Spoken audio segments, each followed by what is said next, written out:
If you're looking for a mega one-day loop to go for a ride at just shy of 600 kilometres and well and truly taking up the entire one day, then may I suggest the Rylstone Loop.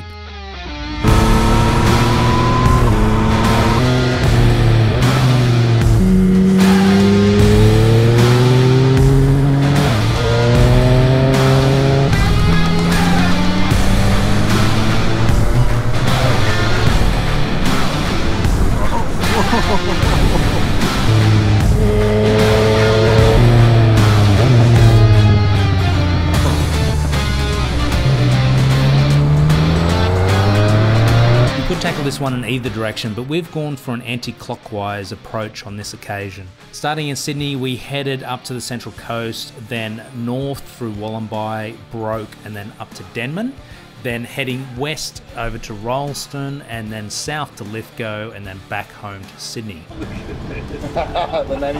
Along the way, we did find our fair share of boring roads. However, we also found plenty of interesting corners, some great places to eat, and some fantastic scenery. A total of 550 kilometres, 12 hours in total, 7.5 hours in the seat. About an hour to an hour and a half between stops. We had about 3 fuel pit stops and just as many bacon and egg rolls. Details about the distances and the times are all listed on the MotoRides website. The link is in the description. Joining us on this one were the usual suspects of Matt and Gary and Gary. Doesn't get better than this. G1 and G2, who smartly opted for the road bikes on this one. Along with the regulars, we were also joined by Jeff on his MT-07. If you ever see Jeff out on the road, make sure you remark on how clean his wheels are. Then we also had Thomas on his Harley and Reg on his Honda VFR.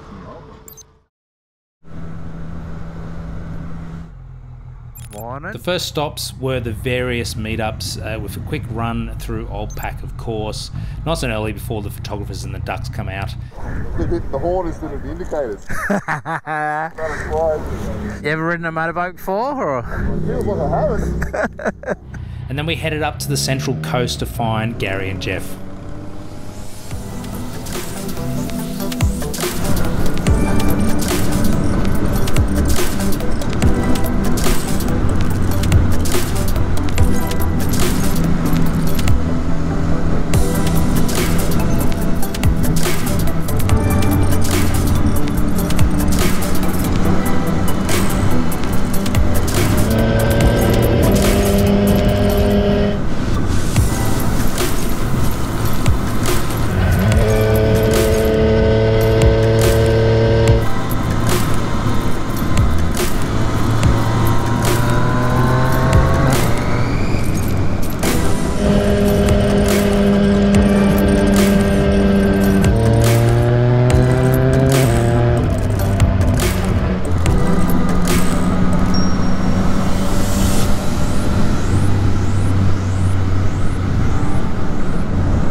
There we headed up to the Wollombi Tavern for our first proper stop, following Pete's Ridge Road, George Downs Road, and then up the Great Northern Road. How nice is it through here? I love that when you drop down into the valley and it's just this nice cool breeze and smell, you know, the smell of the river, creek.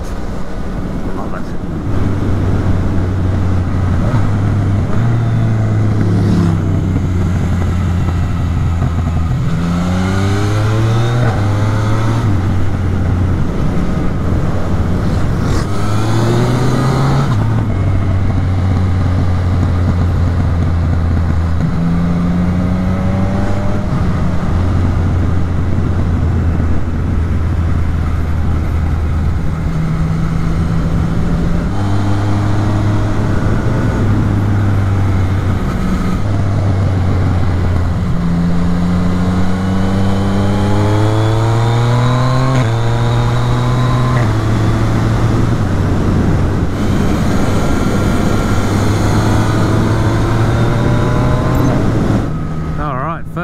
first stop, Wollombi. We're going to the Wollombi Tavern, grab something to eat. We're slightly early, what is it, 9:37. Okay, they don't open till 10, so we're kind of ahead of schedule at the moment, ever so slightly, which is good, except that Wollombi Tavern doesn't open until 10 AM, so gives us a minute to get ourselves sorted before it opens, I guess.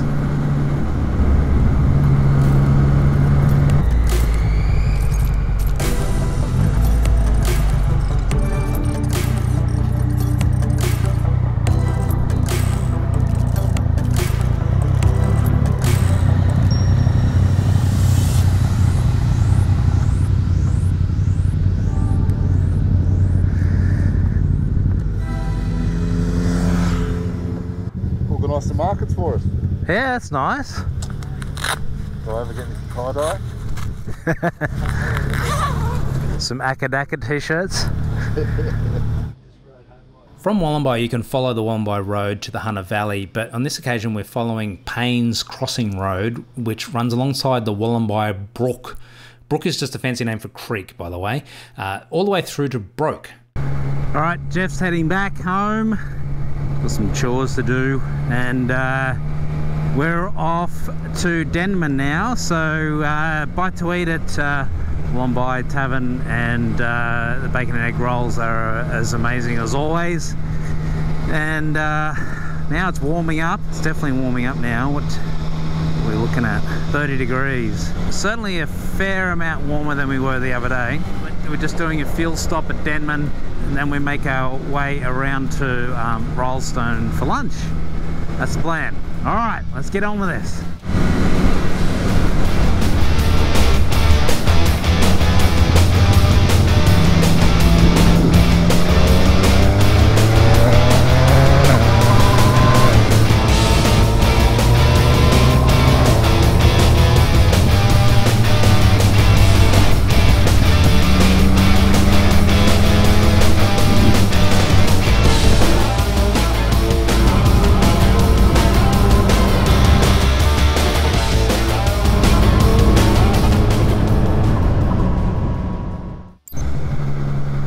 Rolling through Broke, fantastic wine region next door to the Hunter Valley. Couple of Maseratis. Tell you what, there are so many bikes out at the moment, it's amazing. 74 k's off from Denman, so we'll get there around, saying 12:40, 12:49. Total of 408 k's still to go. This little stretch is between Broke and Denman. I'm not imagining it's going to be particularly fantastic. A lot of the roads north of Broke are a little boring, to say the least, with not much interesting to see apart from some vineyards and a lot of mines. But there was also something that I couldn't quite work out. What were all these perfectly groomed and stunning looking lawns about? Little regional airport.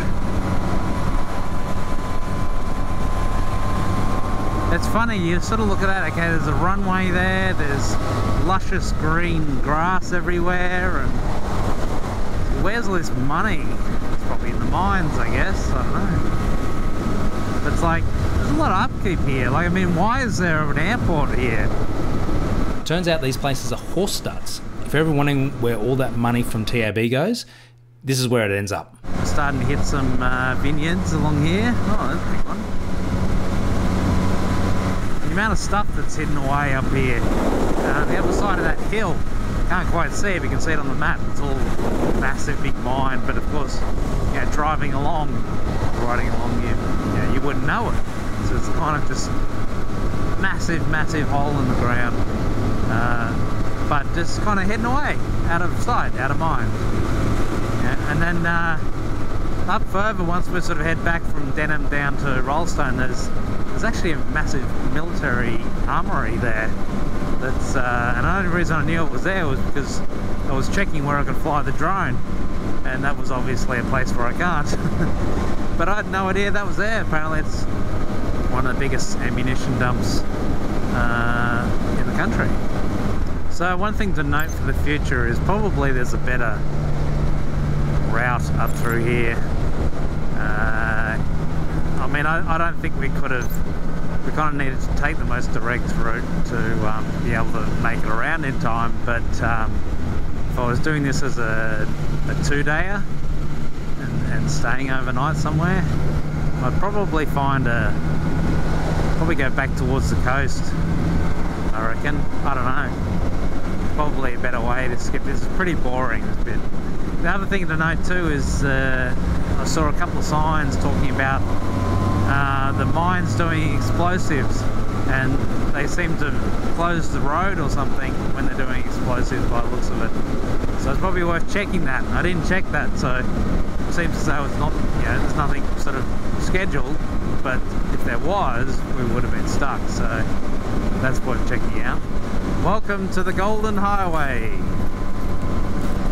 The Golden Highway was something I've heard from many a traveller to mention in the past. It was certainly pretty in places, but on another occasion I'd like to follow it a little bit further and see if it has more to offer.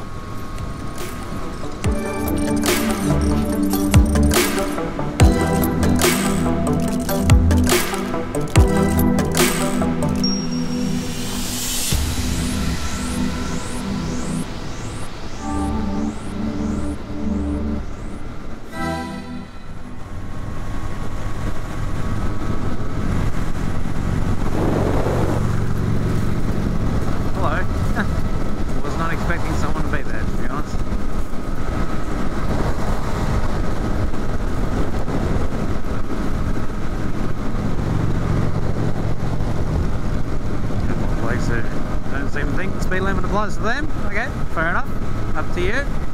Obviously want to run at a slightly faster pace than we're comfortable with as far as speed limits go, so no worries.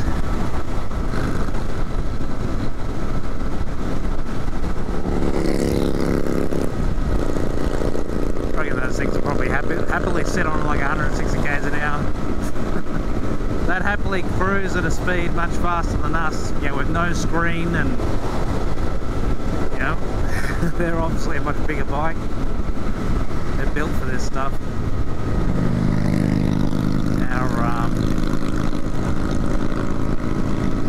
Our little naked bikes are not really designed for this sort of stuff so much. Oh, that was a pretty little butterfly until it went all over my visor. Lovely. Lots of bugs getting squashed today. Along the way we passed a number of towns that if you blinked you'd miss. I think it said settled in 1822. It's a fair while ago. In the 2016 census there were 385 people in Jerry's Plains. What have we got in Jerry's Plains? It's a nice house. We've got a tavern, of course, check. Plenty of bikes out front of the tavern. What else we got? We've got a BP. There's the fuel option. Probably got what used to be a church, maybe.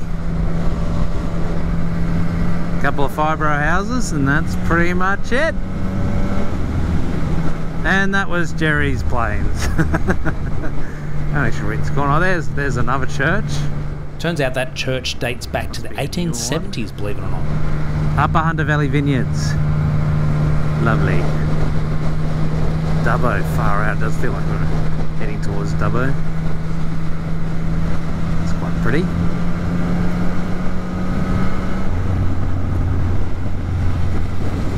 Time for a fuel up before we started heading west. Denman is over there. We're about 7 k's out. We're just doing a quick fuel stop and that's it, and then we'll push on from there. Hopefully the road from that point onwards is a little more interesting, as this was a little boring, I have to say the least. I mean, those couple of corners back there were quite nice, but most of it...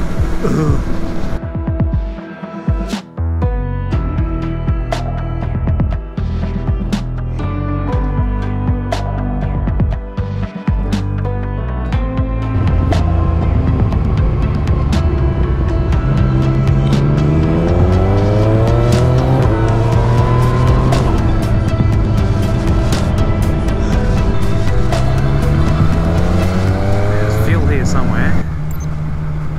Should be a Caltex. There it is. That's the one. Gonna have to take our turns. And now it's warm when you stop. Far out.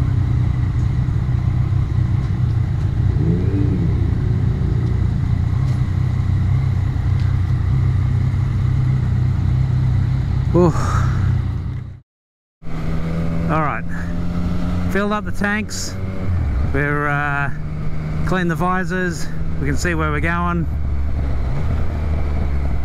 ready to hit the road again. I don't know what's in Denham. Yeah, there's probably something here. Lots of young people. I was quite amazed at how many sort of, I guess it's Sunday, yeah, hanging out at the pub.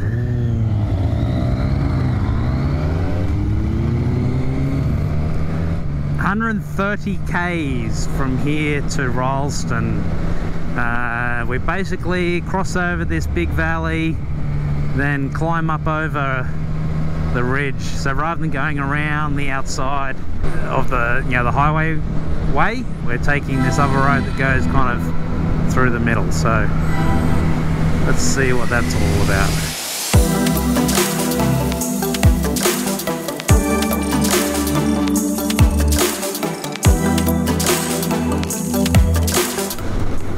Alright, here we go. So chucking on the left.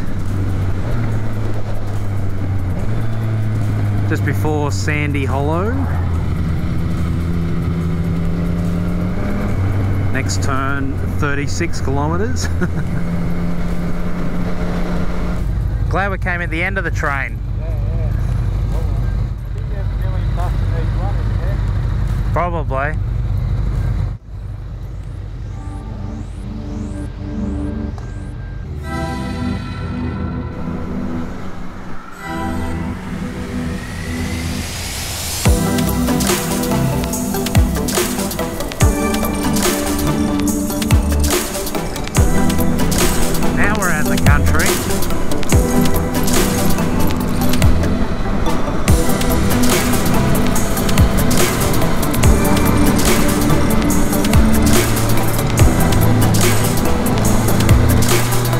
Denman to Rylstone can probably be summed up as a whole lot of nothing with a sprinkling of amazing.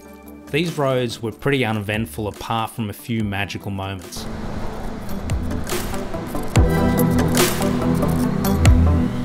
The first little fun section is climbing the range near Kerrabee.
About 30 minutes later, there's this beautiful little section through Growee up the hill to a predictably named adjacent town, Upper Growee.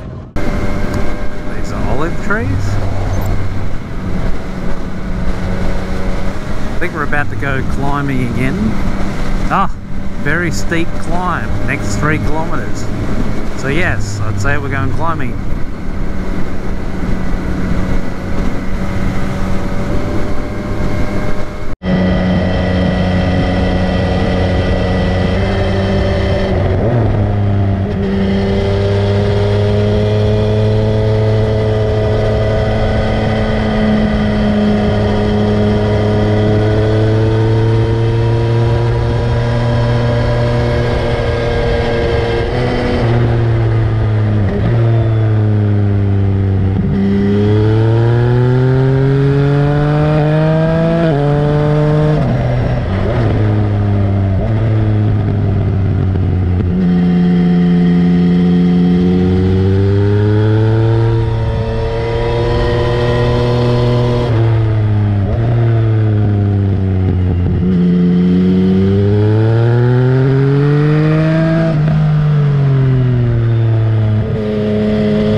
This whole trip is like it's like little sprinklings of good bits. The rest of it's just like getting to the good bits.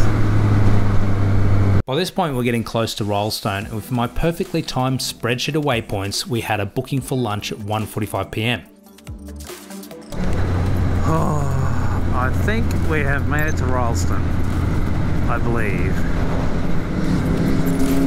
Of course, there's never a ride without a bug at some stage mucking up the camera. Holy crap. Oh.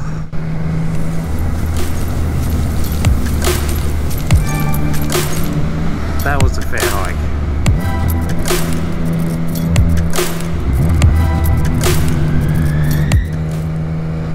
My predicted ETA when I sort of mapped this out was 1:45 we would arrive here. It is now 1:48.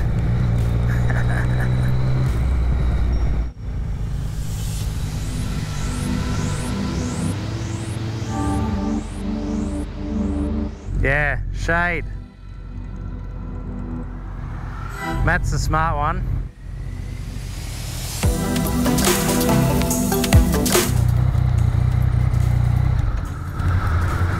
God almighty. Polish. So sore. Oh.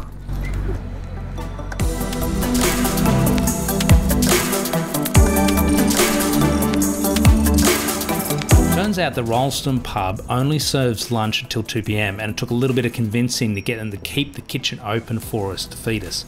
Well worth the wait though if you're typically basic but delicious pub grub. Who can go past a good old chicken snitty on a road trip?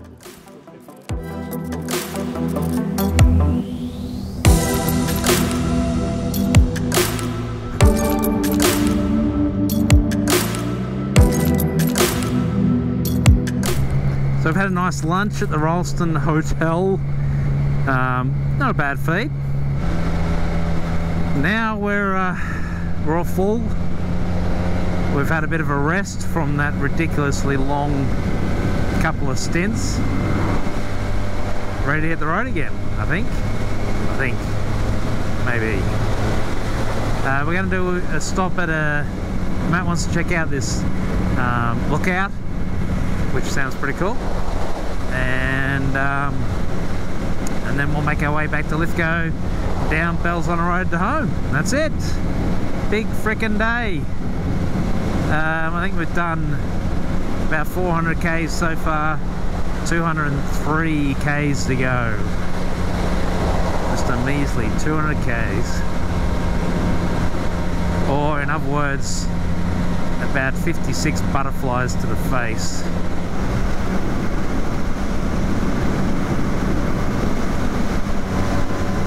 Don't hide bushes there. Sneaky bugger.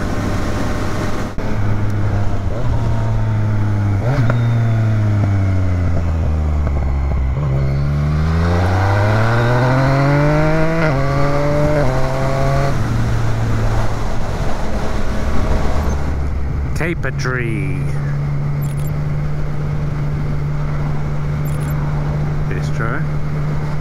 Houses. Fuel. Playground. Petrol station. School. Ah, this one's upmarket. Community hall even.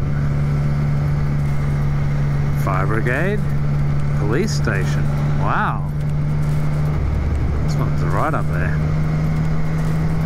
Got some random houses. That's it.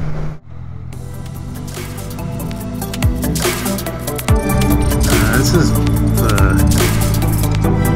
lookout Matt wanted to check out. Matt was keen to check out this valley, trying to tell us that it was the second biggest canyon in the entire world. Turns out this is actually true. Capertee Valley is the second largest in terms of width of any canyon in the world. 1 kilometre wider than the Grand Canyon. So which is number one? In a search that lasted about as long as my desire to know the answer, I couldn't actually find the answer.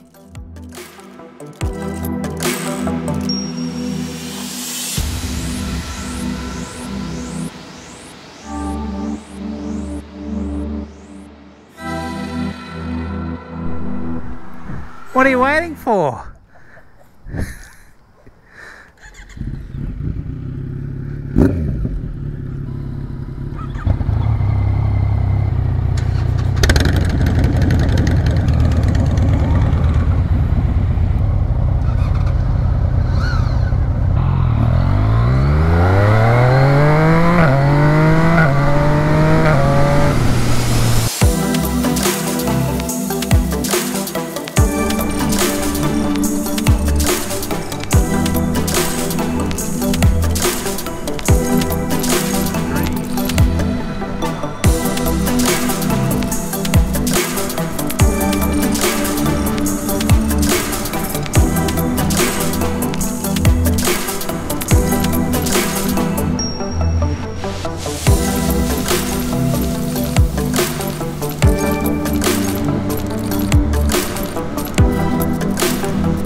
Flat factory.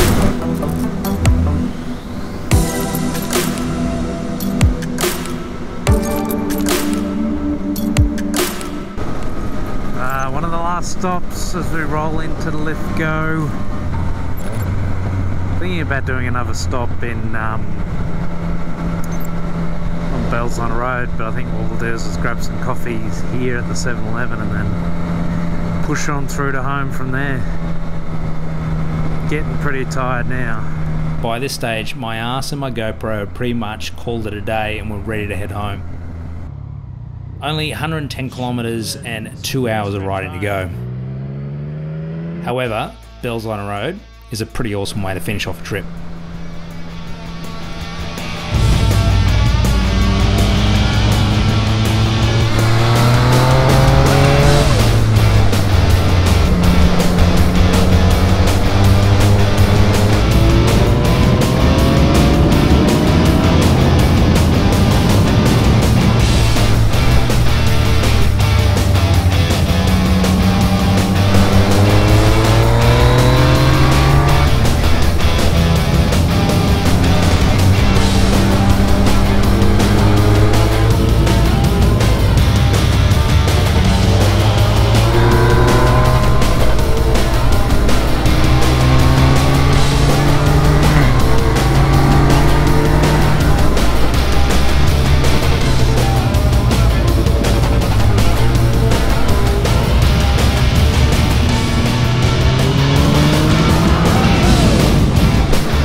last time we came through here, we actually couldn't see anything off the side of this hill. It was pretty nuts. How stunning is it through here, particularly, you know, all this regrowth and all those crazy bushfires. End of Bellsline Road. That's pretty much the end of the trip then, almost home. Wow, that has been a full-on day. Everything freaking hurts, my butt hurts, my legs hurt because you're trying to stand up sometimes to get off your ass. Arms are sore. It's full on. How many Ks so far? 551 Ks so far. Another 32 Ks to get home. So yeah, just shy of 600 Ks. One hell of a day. Well, that was fun. It was fun meeting a couple of new riders and hanging out with the Garys and Matt, as always. So yeah, where do we elevate it from here? What's the next iteration? I reckon an overnighter somewhere. Head to some wineries or something. I don't know, we'll see. Think of something. Probably just, we're talking about at lunchtime, probably just squeeze this one in before Christmas. Otherwise it gets a bit hectic and a bit crazy, so that was pretty good, I reckon. Anyway, I'm buggered. I'm ready for bed. Just gotta stay awake now to watch MotoGP. Thanks for watching, and remember, stay safe and have fun.